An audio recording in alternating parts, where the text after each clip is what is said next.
বর্তমান বিরোধী দল জামাত ইসলাম সংসদের ভেতরে বা বাইরে কোথাও কিন্তু ছাড় দিচ্ছেন না বিএনপিকে।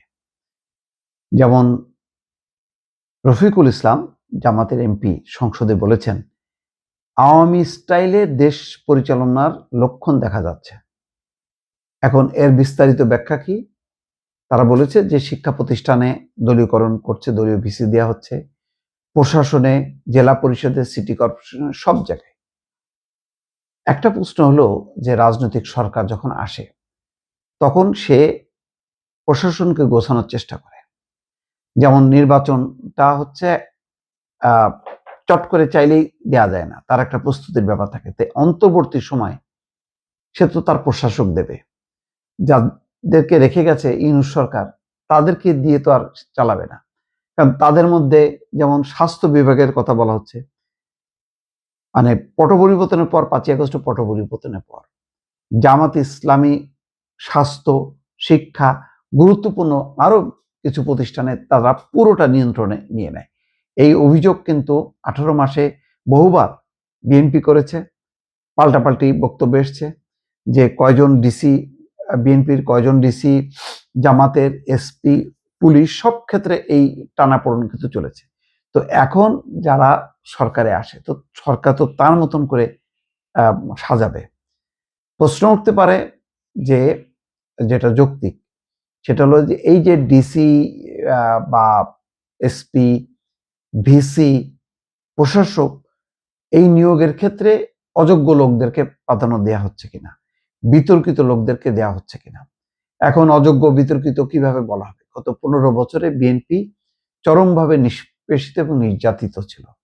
ফলে এমন তো না যে তারা ক্ষমতায় ছিল, তারা বিপুল পরিমাণ দুর্নীতি করেছে, অনিয়ম করেছে, ক্ষমতার অপব্যবহার করেছে। এখন যারাই বিভিন্ন দায়িত্ব পালন করবে তারা একেবারেই ফ্রেশ। তো দায়িত্ব নেওয়ার পর কার কি পারফরমেন্স, যেমন বাংলাদেশ ব্যাংকের গভর্নরের অনেক সমালোচনা। আমি অনেকবার বলেছি, একটা মানুষকে প্রমাণ হওয়ার আগে মিডিয়া ট্রায়াল দেওয়া উচিত না। আগে প্রমাণিত হোক সে অযোগ্য, সে অযোগ্য, মানে অদক্ষ এবং অযোগ্য, সেটা প্রমাণের আগেই করা উচিত না। তো এখন বোঝা যাচ্ছে যে এটা হচ্ছে জামাত অনেকগুলো জায়গা থেকে এখন তো আস্তে আস্তে তার সরে, যেমন স্বাস্থ্যতে সে একচেটিয়া ভাবে নিয়ে ফেলছিল, বিশ্ববিদ্যালয়গুলো, শিক্ষা মন্ত্রণালয়, শিক্ষা দপ্তরের মানে নিয়োগ বদলি সমস্ত ক্ষেত্রে, আরো জনপ্রশাসন, নানান ক্ষেত্রে জামাতের যে অবস্থান ছিল তার নিজের লোকজন দিয়ে সাজানো, সেই সাজানো বাগান এখন বিএনপি আস্তে আস্তে তছনছ করে দিচ্ছে। আর তাতেই হয়তো উত্তেজনা, তারই হয়তো বহিঃপ্রকাশ। এটি যদি জামাত ক্ষমতা যেত তাহলে কি করতো?